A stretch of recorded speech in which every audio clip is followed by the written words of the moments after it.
Невероятный рецепт с капустой, который вы захотите приготовить снова и снова. Очень простой, очень вкусный и быстрый ужин всего за 10 минут. Обязательно сохраните себе рецепт и не забудьте поделиться с друзьями, потому что это очень вкусно. Мы нарезали качан капусты и теперь ставим разогреваться сковородку с растительным маслом. Пока разогревается сковорода, нарезаем мелко одну репчатую луковицу. Надеюсь, вы не будете слишком плакать, луковичка всего лишь одна, поэтому, думаю, много слез не будет.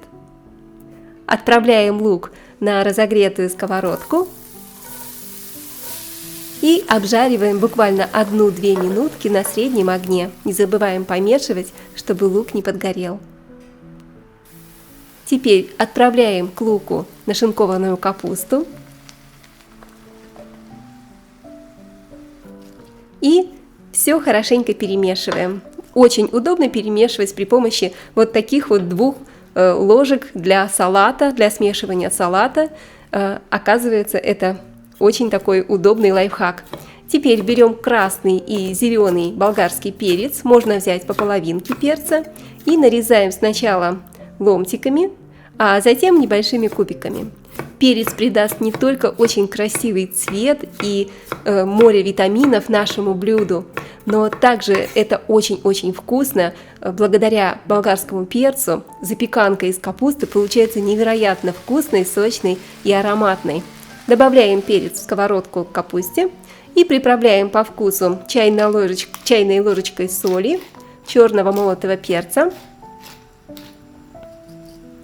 И можете добавить какие-то сушеные травки, приправки. У меня здесь тимьян свежий, вы можете заменить его сушеным тимьяном. Все хорошо перемешиваем и готовим на среднем огне небольшом, буквально 5-10 минут, чтобы немножечко припустить капусты, чтобы она стала мягкой. Тем временем сковородку или форму для запекания смазываем сливочным маслом и выкладываем на дно формы половину капусты.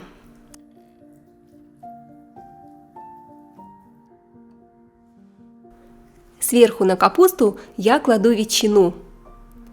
Вместо ветчины вы можете положить колбасу, курицу, сосиски, все, что найдется в вашем холодильнике. И кусочек сыра, грамм эдак 150-200, натрем на крупной терке. Благодаря сыру наша капустная запеканка получится очень вкусной, очень нежной, сочной. Друзья, обязательно приготовьте этот рецепт, искренне рекомендую. Теперь щедро посыпаем тертым сыром нашу запеканку, насыпаем сыр на ветчину, используем половину сыра, оставшийся сыр нам понадобится немного позже. И сверху кладем оставшуюся капусту. Вот так вот равномерно распределяем.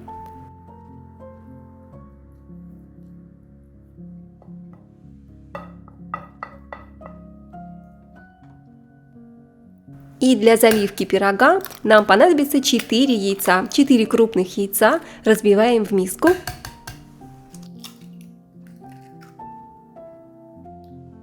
Добавляем стакан сливок. Можно заменить сливки сметаной.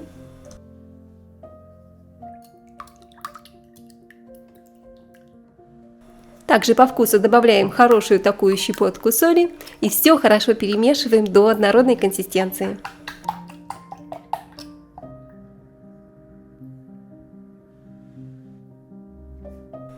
Теперь заливаем яйцами капусту. Друзья, напишите, пожалуйста, в комментариях, из какого города или из какой страны вы меня смотрите. Я очень рада познакомиться поближе с каждым из вас.